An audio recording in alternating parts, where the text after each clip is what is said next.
नमस्कार, जोहार। आप देख रहे हैं झारखंड स्वतंत्र खबर। हमारे साथ रजीपहा के केंद्रीय महासचिव विद्यासागर करकटा जी हैं और हम लोग बात करेंगे कि जिस तरह से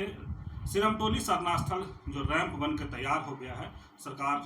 अब कहें तो उसको उद्घाटन करने का भी तैयारी कर रहा होगा, लेकिन दादा से जाने कि जिस तरह से सिरमटोली सरना स्थल के लेकर के आदिवासी समुदाय लगातार आंदोलन कर रहे हैं। अभी आप जो रजीपहा सरना प्रांत के लोग और या विभिन्न आदिवासी संगठन के लोग राजभवन के पास ही महाधरना देने की बात कर रहे थे, लेकिन कुछ लेकर के वहां पर महाधरना स्थगित कर दिया गया है। लेकिन बात करेंगे जो सिरमटोली सरना स्थल का जो मामला है वो जरा कैसे देखते हैं, सरकार को क्या करना चाहेंगे? दादा जोहार। सिरमटोली सरना स्थल का मामला लगातार आदिवासी समुदाय लेकर के उस आंदोलनरत हैं, उस पर आप क्या कहेंगे? देखिए, केंद्रीय सरना स्थल सिरमटोली जो है वो समस्त सरना धर्मावलंबियों का केंद्रीय कहने का तात्पर्य है कि वो सेंट्रल सरना स्थल है। और जब केंद्रीय मामला है तो बहुत दुर्भाग्य की बात है कि केंद्रीय सरना स्थल के सामने रैंप को उतार दिया जाना कहीं से व्यवहारिक नहीं है, पूर्णतः अव्यवहारिक है। आप इसको इसी नज़रिए से देखा जाए कि अगर मान लें कि कोई बहुत प्रतिष्ठित जगह है और उसके निकास या एंट्री द्वार को एकदम संकुचित कर दिया जाए, उसकी भव्यता, उसकी जो महत्ता है वो स्वतः कम हो जाएगी, खराब हो जाएगी। और यही चीज़ हुआ है कि केंद्रीय सरना स्थल के सामने रैंप को उतार कर उसको इतना सकरा कर दिया गया है, मुश्किल से 10-12 फीट या बहुत ज़्यादा होगा तो अधिक से अधिक वो 15 फीट हो सकता है। अब जहाँ पे 70-80 फीट का चौड़ाई हुआ करता था और या निश्चित तौर पे सरना धर्मावलंबी आदिवासी समाज का एक ऐसा समूह है या ऐसा समुदाय है जो कि परंपरागत व्यवस्था पर विश्वास करता है, अपने रूढ़ी परंपरा रीति रिवाज को मानता है और रीति रिवाज परंपरा में या विशेष होता है, उनका एक अभिन्न अंग होता है संस्कृति का, वो नाच गान, सामूहिकता से नृत्य, गाना बजाना।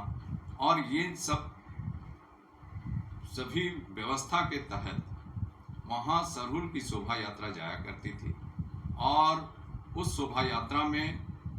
जो व्यवस्था था, उस व्यवस्था में, पुराने व्यवस्था में लोग बहुत सुविधा अनुसार या अपने को असहज ना महसूस करते हुए वहाँ पे शोभा यात्रा में जाया करते थे। अब जब लाखों की संख्या में लोग वहाँ जाते हैं और एक गांव का एक टोली या समूह या खोड़ा कह लें, वो जाया करता है और नृत्य संगीत के साथ, अब उतना सकरा स्थल पे वो अपना वो उमंग उत्साह नहीं दिखा पाएंगे। और ये कहीं ना कहीं हमको ऐसा लगता है कि ये सरकार की अदूरदर्शिता का परिणाम है कि अगर वो आदिवासी समाज खत्म तो उसका संस्कृति अगर खत्म तो समाज खत्म, ये एक तरह से हमको लगता है। लेकिन दादा, जिस तरह से अगुआ सरकार या हेमंत सरकार कहें लाने के लिए आदिवासी समुदाय खूब पूरा कड़ी मेहनत की, लोग अगुआ सरकार लाने के लिए प्रचार प्रसार भी आप लोग खूब किए, चाहे रजीपहा सरना प्रांत के जैसे आप लोग महासचिव में आप भी मेहनत की कि अगुआ सरकार, हम लोग का सरकार आए। लेकिन आप लोग का सरकार आने के बाद आप जिस तरह से कह रहे हैं कि जो संस्कृति है वो खत्म हो रहा है, तो क्या कहेंगे अगुआ सरकार? देखिए, निश्चित तौर पे अगुआ सरकार का तात्पर्य जो हमारे क्षेत्रीय भाषा में अगुआ मतलब अपना सरकार का कथन है। और अपना कहने से जो अपनापन लगता है या गर्व महसूस होता है, और ये एक टैग लाइन के साथ इस सरकार को नाम दिया गया है अगुआ सरकार। लेकिन अब तो जैसा लग रहा है कि कहीं से भी ये अगुआ या अपना सरकार नहीं है, क्योंकि एक ही नहीं, अनेक ऐसे कारण देखे जा रहे हैं जिसके चलते लग रहा है कि अगुआ सरकार तो आदिवासियों के लिए तो नहीं रहा, अब किनके लिए रहा नहीं कह सकते हैं। और वो इसलिए कि अभी हम लोग देख रहे हैं कि रैंप का मामला जो है, जब पूरे सरना समाज का इतना बड़ा आंदोलन हुआ और क्रमबद्ध आंदोलन हुआ, और उस क्रमबद्ध आंदोलन में भी हमारे जो महानगर के ये थे पदाधिकारी थे या जो हमारी टीम थी, वो पूर्ण रूप से बड़े समूह के साथ चलकर, अन्य संगठनों के साथ चलकर इस आंदोलन में भाग लिया। और इसको ऐसा लगा था कि अगुआ सरकार है तो हमारी बात को सुन लिया जाएगा, और इतने क्रमबद्ध आंदोलन के बाद भी जब नहीं सुना गया, और जब ये अति हो गया कि गन पॉइंट पे कह लें या पुलिस दिखाकर, पुलिस के ये पे तानाशाही ये पे रवैये पे जब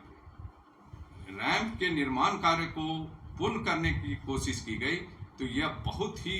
पीड़ादायक हुआ। और इसी के पश्चात केंद्रीय कमेटी जो ने निर्णय लिया कि अब परम आदरणीय धर्मगुरु बंधन तिग्गा के अगुवाई में इसको हम लोग आगे बढ़ाएंगे, और इसको यहाँ ही नहीं दबने देंगे। अगर ये राज्य स्तर पे मामला नहीं सलटा तो हो सकता है हम लोग इसको राष्ट्रीय मुद्दा भी बना लेंगे, क्योंकि हम लोगों का संगठन झारखंड ही नहीं, बिहार, बंगाल, उड़ीसा, छत्तीसगढ़, आसाम सभी जगह है, और हम लोग इसको बहुत जोरदार तरीके से उठाएंगे। लेकिन दादा, जिस तरह से आप बोले कि रजी पहाड़ सरना प्रार्थना सभा देश में नहीं विदेशों में है, और जिस तरह से राज्य की बात करें कि सरना स्थल बचाने के लिए आप लोग भी आंदोलन में आ गए हैं, तो क्या आप लोग बुद्धिजीवी हैं? सरकार आप लोग से कभी इस पर पहल, या आप लोग सरकार से इस पर पहल करने की कोशिश की कि नहीं? देखिए,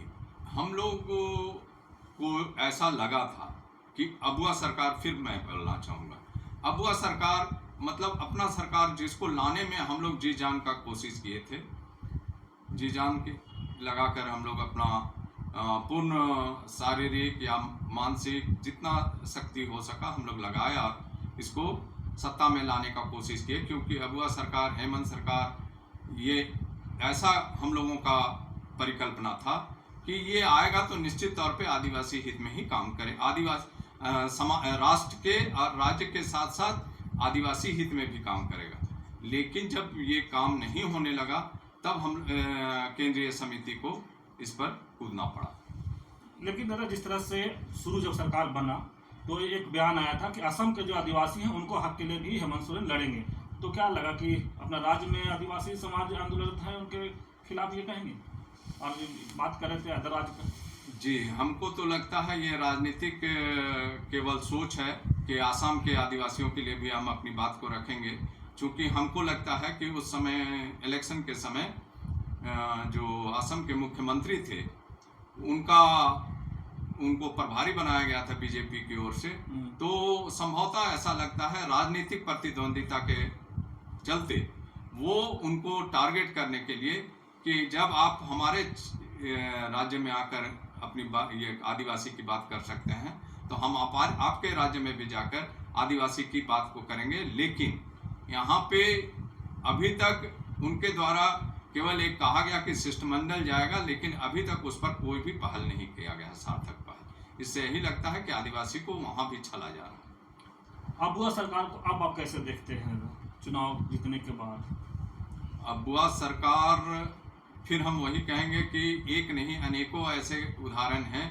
रैंप का मामला हो, चाहे अरगोड़ा में जो 2006 में निबंधित हो गया है अमर शहीद वीर बुधु भगत जी के नाम पे जो चौक, उस चौक का नामकरण हो चुका है 2006 में रांची नगर निगम के द्वारा, और उस पर एक कमेटी बनी थी यहाँ पे, और उसका नाम था अमर शहीद वीर बुधु भगत हुई मोर्चा। उसके तत्वाधान में जब वहाँ मूर्ति लगाने की बात आई, और ये अपने प्रयास से, अपने सहयोग से लोग जब वहाँ मूर्ति लगाने के लिए बढ़े, और मूर्ति करीब करीब तैयार होकर लगने की स्थिति में थी, वहाँ पर जब काम होने की बात हुई, तो यहाँ पर शिष्टमंडल द्वारा जब हेमंत सरकार से मिला गया तो उनके द्वारा कहा गया कि आप लगाइए, कौन रोकता है। लेकिन जब लगाने की बात आई तो इनका प्रशासनिक तंत्र हम लोगों को हमेशा हस्तक्षेप किया। आज भी आप वहाँ पर देखेंगे कि जो चौक है, चौक पे जो अर्धनिर्मित जो स्वरूप है वो वहाँ पर बना हुआ है और उसको काम नहीं करने दिया गया। इसी तरह से हम लोगों ने देखा कि आज के डेट में आदिवासियों की जो व्यवस्था की ज़मीन है, चाहे वो पहनाई हो, महतोई है, कोटवारी हो, चाहे मुंडई हो, इस तरह से जितने ज़मीन हैं उन ज़मीनों को बेधड़क के तरीके से सरकार के नुमाइंदे के हस्तक्षेप से, अर्थात कह लें कि पुलिस प्रशासन के माध्यम से बेधड़क लूटा जा रहा है। और इस पर अनेक बार गुहार करने के बावजूद आज तक इस पर हेमंत सरकार कुछ भी बोलने की स्थिति में नहीं है। और ऐसा लगता है कि उनको अगवा का तात्पर्य या मतलब ही बदल गया है। और इसीलिए हमको लगता है कि जितने भी इनका कार्यशैली है वो सभी आदिवासी विरोधी जा रहा है। लेकिन दादा, आप लोग जब आंदोलन या महाधरना को जैसे ही घोषणा किए तो फिर देखने को मिला कि मुख्यमंत्री आवास के आसपास निषेधाज्ञा लागू कर दिया गया। तो क्या आप लोग के डर से ये किया गया? आपके संगठन के नाम से उन लोग डर गए या क्या? लगता तो इसी तरह का है, क्योंकि राजीपाड़ा सरना प्रार्थना सभा आज जिस तरह से कार्य कर रहा है, आदिवासियों के धार्मिक, सामाजिक, सांस्कृतिक सभी चीज़ों को बढ़ाने के लिए, और उस काम को करने में के चलते आज जितना जन समर्थन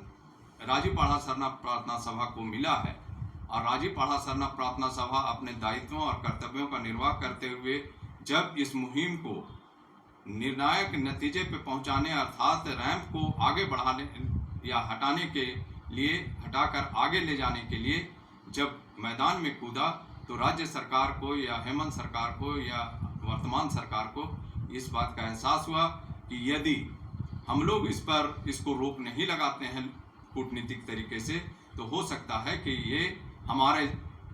जो जन समर्थन है उसको बहुत हद तक हानि या क्षति पहुंचाएगा। इसीलिए इन्होंने, हमको लगता है कि इस तरह का अधिसूचना, निषेधाज्ञा का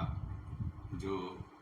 आदेश है वो निर्गत किया गया। दादा, एक बार सवाल है कि जिस तरह से आदिवासी समुदाय या आप भी कह रहे हैं कि अगुआ सरकार से कहीं ना कहीं आप लोग नाखुश दिख रहे हैं, दुखी दिख रहे हैं, तो इसका राजनीतिक असर क्या पड़ेगा?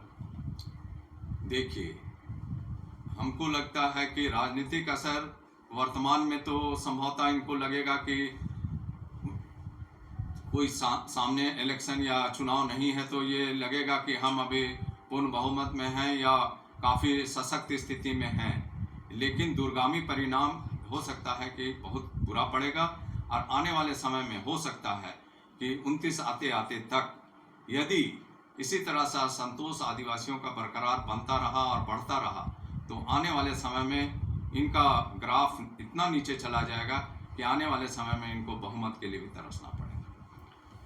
चलिए, अभी आप सुन रहे थे विद्यासागर करकटा जी की बात, और हम लोग बात शुरू किए थे कि सिरमटोली सरनास्थल या कहें केंद्रीय सरनास्थल को लेकर के कि जिस तरह से वहां पर प्रशासन के द्वारा रैंप उतार दिया गया, वही इसी के लेकर के बात शुरू की थी। आदिवासी समुदाय लगातार 3-4 महीने से वहां आंदोलन कर रहे हैं, और सिरमटोली जो सरनास्थल उतारा गया उसको विरोध कर रहे हैं कि वहां से हटाया जाए या आगे बढ़ाया जाए। इसी बीच में राजीपाड़ा सरना प्रार्थना के लोग महाधरना राजभवन देने की बात कहे, लेकिन इसी बीच में एक आया बयान या नियम धारा आया कि मुख्यमंत्री आवास आसपास निषेधाज्ञा लागू किया था, वहां पर आप धरना प्रदर्शन नहीं किया। तो जरा पर इसी बात को लेकर के हम लोग बात कर रहे थे कि जिस तरह से अगुआ सरकार लाने के लिए आदिवासी समुदाय बहुत जोरों शोरों से मेहनत किए थे, तो क्या आज वही हेमंत सरकार या अगुआ सरकार को कैसे देखते हैं, तो ये पूरे वीडियो में बताए। या ये भी कहें कि राजनीतिक असर, जिस तरह से आदिवासी समुदाय असंतुष्ट दिख रहे हैं हेमंत सरकार से, तो राजनीतिक असर क्या पड़ेगा उस पर भी अपनी बात को रखे हैं। तो जब पूरा वीडियो जब देखेंगे तो आपको पूरा खबर समझ में आ जाएगा कि क्या सरकार जिस तरह से आदिवासी समुदाय के बातों को अनसुनी या नहीं सुन रही है, तो उसके लेकर किस तरह से आदिवासी समुदाय असंतुष्ट दिख रहे हैं, तो पूरा खबर आपको इस वीडियो में मिलेगा। तो इस तरह खबर को देखने के लिए आप झारखंड स्वतंत्र खबर से जुड़े रहिए। जोहार, नमस्कार।